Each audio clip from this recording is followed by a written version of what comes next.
Hello and welcome. Silrace here with Mechwarrior Online. So I have finally gotten my crabby mech claws on some blood asps, and I decided to play with one of them. And it's the blood asp Delta, blood asp D variant with a Dakka setup here. So why would I do this on the D asp, you would or could ask, I suppose. And hear me doing the whole let's go middle thing without actually looking at what my team is doing, which is a fairly bad idea, because my team is doing completely else than coming to the middle, so I'm taking a lot of unnecessary damage here. A lot of it. Anyway. You could obviously argue that this build, and basically all of the builds on Blood Asp, because it's an Omni-Mech, are better run on the Blood Asp B or the Blood Asp A. Both of those have ECMs. Blood Asp A has a jump jet on top of the ECM.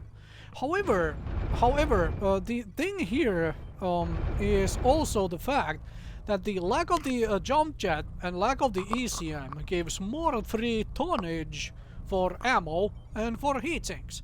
So I wanted to try this build out on the Blood Asp D first, before I pop it onto the the ECM variants, and then compare where do I like it more. On the ECM variant, or does it work just fine on this particular version which does not have ECM? And so forth. Oh, I should mention that HPG manifold has been the centerfold of action again, because both of these games here, I'm showing two games with this, are on HPG, which is also actually very good testing for the build to have the exact same map to play on. So there is a little less variability around there. Of course, there is a lot of variability in the games anyway, because you can have the same map, but you'll suddenly have everybody else running around in different mechs and so on. Okay, I've managed to actually get to some decent firing. I should say decent firing after that craziness going on with the going through the middle to begin with no backup from teammates or whatnot, and I do not have the pitch to actually destroy the UAV. Something to keep in mind. Alright, Snowball died before I got around to getting any more damage into it, and this is where I am just, hey, let's go. We are losing on caps badly. We are winning on kills. Let's go deal with this nonsense. There should be somebody here on capping. Okay, there they are. Let's see. Okay, there's two of them. Alright, let's see if I can actually fight both of those off. Alright, that thing runs away. That's fine. If it runs away, that's okay. You are probably an Excel engine, and I am in decent enough shape. I should be able to fight this, especially if I get some backup. And also the your friend seems to have absolutely just run away from you. So I will happily fire at you. Hello there. Oh. Okay, I do not have the shot. And I should have walked into the capture zone already. But here we are. I managed to live. I have managed to use most of my ammo. Vast majority of my ammo, so I know I have at least done something this game, and I'm capping a base back. And there is only one enemy left at this point, which is to say that we should be winning this, provided that people actually run for the different caps. Slow assault mech like this, obviously I can't really outcap fast lights and whatnot, and at this point we have killed all the enemies. All I have to do is go and capture bases to ensure a victory or a loss. One or the other. Have a little bit of ways to go before get to places. Now, of course, Blood Asp is not the slowest assault mech. It has actually a fairly decent speed for an assault mech with the nearly 65 kph, 64.8. So I have to say I am kind of fan of little bit of speedy assault mechs. Having not played this one much though, I still don't really know how to use those high mounts to the best of my advantage and whatnot. Like, I really need to peek over things to really make use of them. But that is going to take experience in actually playing the game with a bunch of them, and this should be very much a victory for us. We are capping all the points, so you can just hang around here and you can have the scoreboards.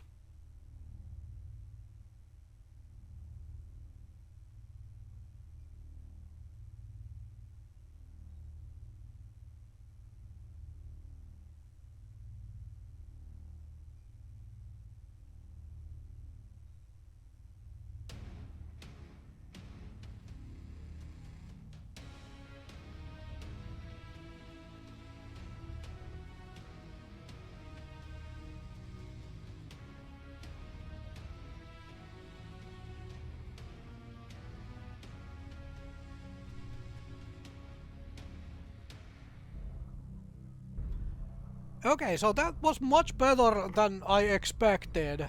And here we are on HPG again. Like I said, this is 2 HPGs, and both of them being Conquest on top of it, which is, you know, not really all that relevant, but both of them are Conquest. Anyway, so I am doing the same thing here again. I am poking the middle, and seeing what comes my way, if anything, and so forth, and there we go. There will be the first enemy who wants to eat a bunch of stuff. That is an interesting enforcer for our build, to say the least, but hey, it is possible to build that, so go ahead. Alright, so that's me taking a bunch of damage, and I am alone in the top middle again, which is fine by me. I'm just hoping that teammates actually converge and help a little bit up here then. I do have the other assault mech coming up here. That is how I should be using these high mounts, to actually take advantage on situations like that. And also obviously properly poking over things. And hello, you there, would you like to eat some more of this? I am very much alone here, but I am obviously being, well, able to just pound away at that Mad Cat Mark II. Yeah, everybody wants to shoot at me now. I almost lose a shoulder here, or almost have a shoulder gone by now, and that crab is kind of in a bad position. Alright, let the crab jump down. Don't care, don't need to chase that. Yep, I am almost down a shoulder. However, I have caught up with the rest of my team. So there it is, there is the all the enemies, and I am definitely gonna lose this shoulder very soon here, but I am gonna try and make use of the shooting as much as possible. And one rack, do you really want to trade with me with one rack 5? It's not gonna go very well for you, I would say. Even after losing that UAC 10 shoulder, I still have enough firepower with triple UAC 5s to very much contest that for damage. Okay, very much contest that for damage. Alright, well, now I am pretty much in the open here. My CT is kind of damaged, so I'm gonna hide for a moment, let the rest of my team actually do stuff, because my CT is way too open. Way too open. That was an intentional drop down. I'm just purely hoping that I can actually move in such a fashion that I can get to my team before somebody jumps down here and kills me. That is always the scary aspect here. Like, do I when it comes to the decision to actually drop down, because right now I don't know if my team is still rotating to the right. Are they coming out from this direction, or would it be okay for me to go out from, you know, to my right where I plan to go out? But apparently we are very much winning this. Definitely did not do as well as I did in the previous game. I did the whole let's go middle alone thing again. That is a bad habit of mine. probably gonna be a while until I get rid of that.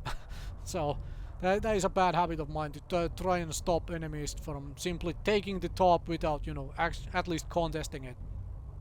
But yeah, this is very much a one game here. It's just gonna mean, well, hunt the final poison, which is apparently a disconnect. So there is that. So I'm gonna let this run, and you can have a scoreboard at the end. Thank you very much for watching. Hopefully this was enjoyable. Hopefully.